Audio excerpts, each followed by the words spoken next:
reading Zero Hedge. Finland unleashes helicopter money in greatest societal transformation of our time. This is essentially about them testing, giving people like a living wage of some type. Just essentially, what are they calling this? A monthly basic income. They're going to try it on a few thousand people, see how it works. And I'm thinking, okay, you have a high unemployment and everything else. I get it. Give them a basic income to help pay things. But when I go back to the peacocks in my old neighborhood. The peacocks breeding out of control. Neighbors feeding them. Well, if you feed an animal, like a bird, in this case peacocks, you essentially have like a little sanctuary for them. They don't have to try to survive. They're eating food like this, like, when does so-and-so get home today? You guys want to go fly up in the tree? Nah, that's too much work.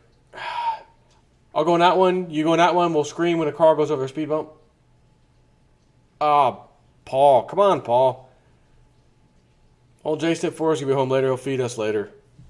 Don't have time for that. That's work. How about let's go dig it? Let's go peck for worms and little Paul, what do you mean, let's go? Don't you just want to sit here and relax all day? Jason Forrest going to be home soon. He's going to feed us. The good stuff, man. The good stuff. He gives us that filtered water, too. Oh, what's wrong with you? Go work.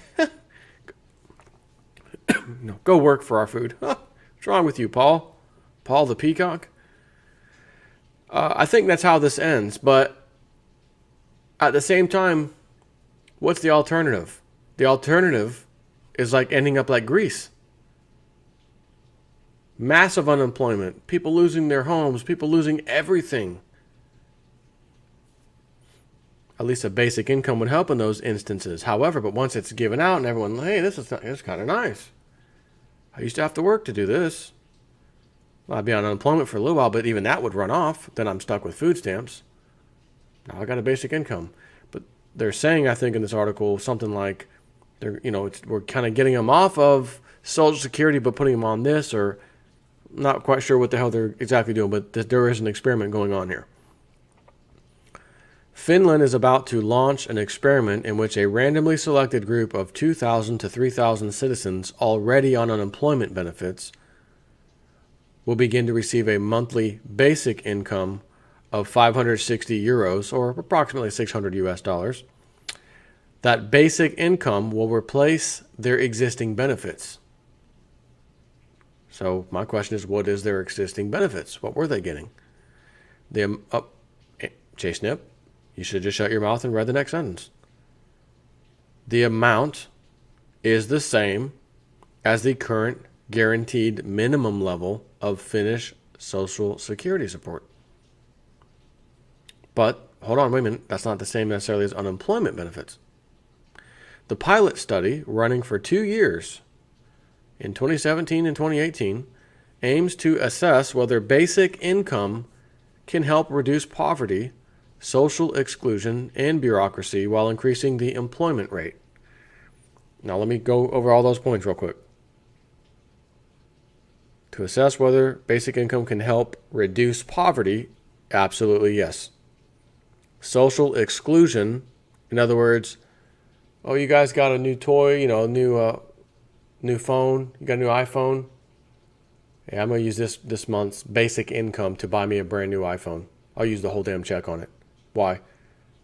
Why don't you just spend like $200 and get 2 versions ago of iPhone, like the iPhone 4 instead of the 6?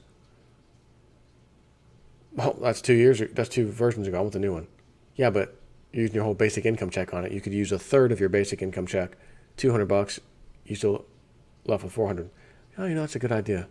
Appreciate that. I think I'm going to do that. So, social exclusion, check. You don't have to be excluded from what society does and plays with and toys and stuff. You get to be included. That doesn't mean you can go out and buy a, new 4-wheeler, $6,000, $7,000. I'm not going there. However, You get to go from having like nothing or maybe stealing something to have it to actually saying, you know what, I don't have to steal anymore. Crime goes down, unemployment goes down, and I actually get to play with some of the stuff that people are playing with. I can't even afford the 4 Series iPhone. What do they got for Androids for like $100? You got anything? Oh, I'll take that.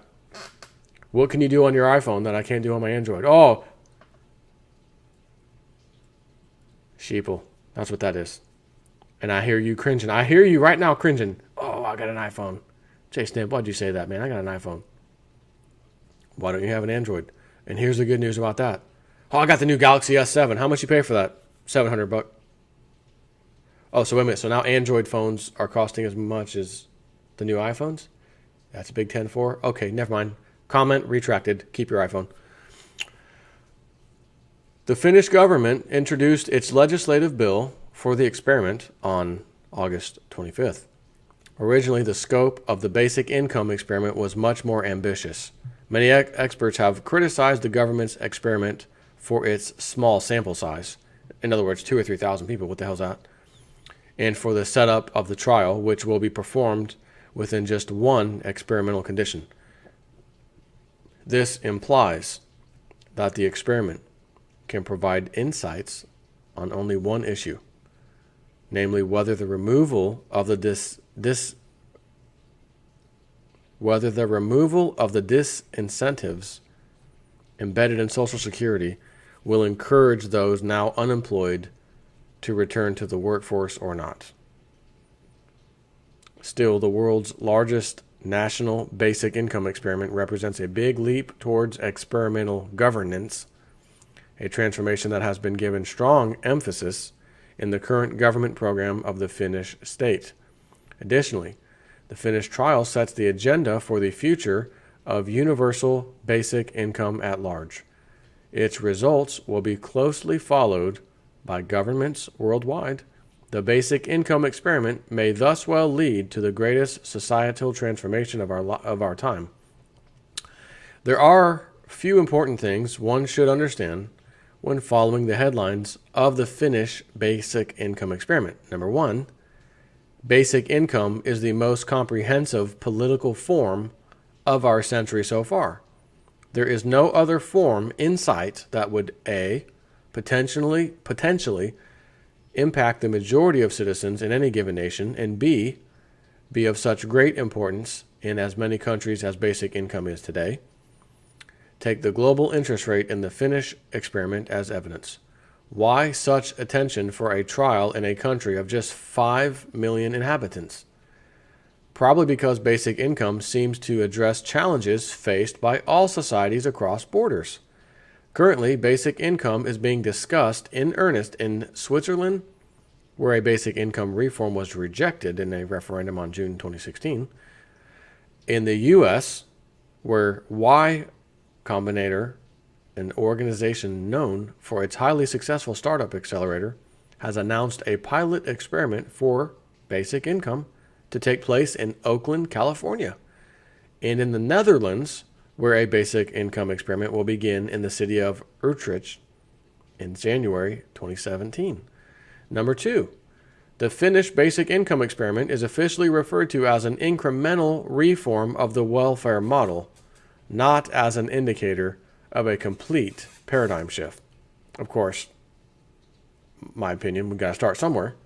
And when it starts there, well, okay, well, let's do this instead, or let's change that. It's just, again, new idea, try something. Does that work? Does that not work? Take that out, change that, put that in, That's how things go. I mean, right? You don't just know all the answers all at once automatically. It's okay, we 100% we win all the time. Well, unless you're JP Morgan or Goldman Sachs, you do win all the time in those cases. So yeah, never mind.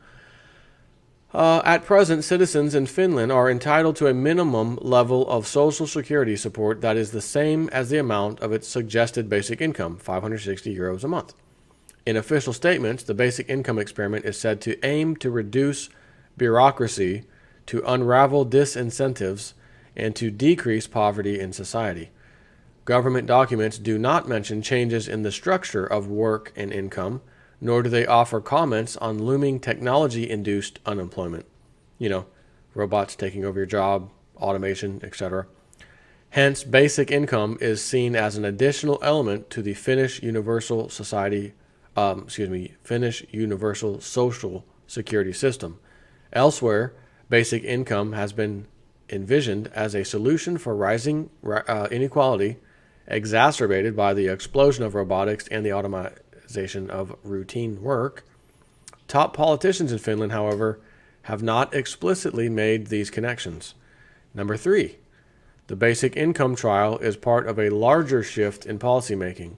Over the last 2 years, Finland has explored possibilities on how to reform its policymaking functions. As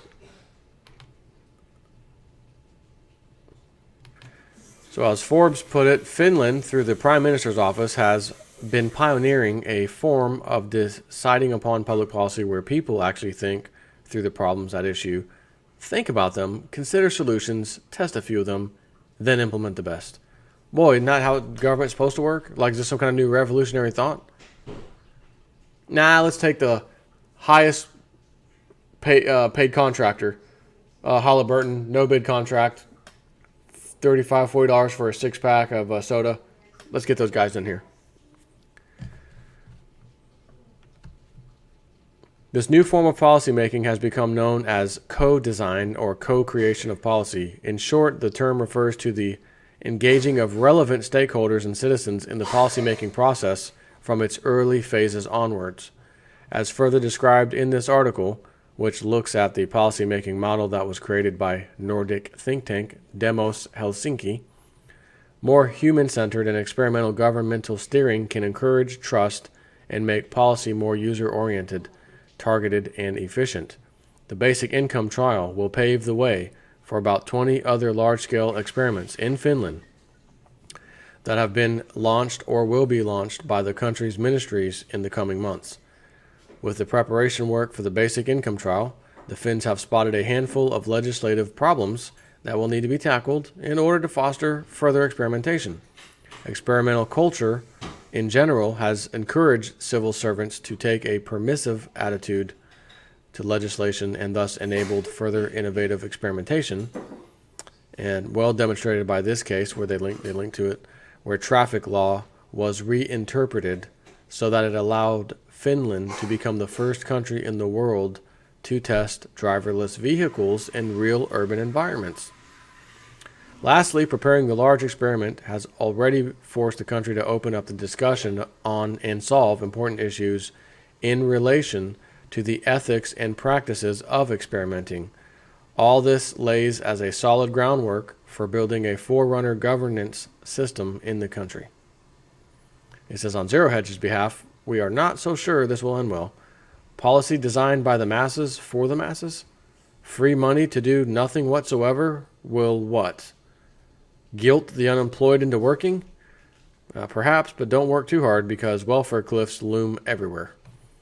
I kind of agree on that, There's not going to be any incentive for people to really go out and work, except, I'm going to use myself as an example. If we had a basic income in this country of, $600 a month, and I'm assuming that's for one person, and I'm married, and my wife, we both lost our jobs or don't have jobs, and she gets, $600, I get $600. That's $1,200 a month. At least you could say it would, again, depending on where you live, might pay the mortgage, or at least help kind of sort of pay the mortgage. And then you have unemployment while you try to find a job, get that.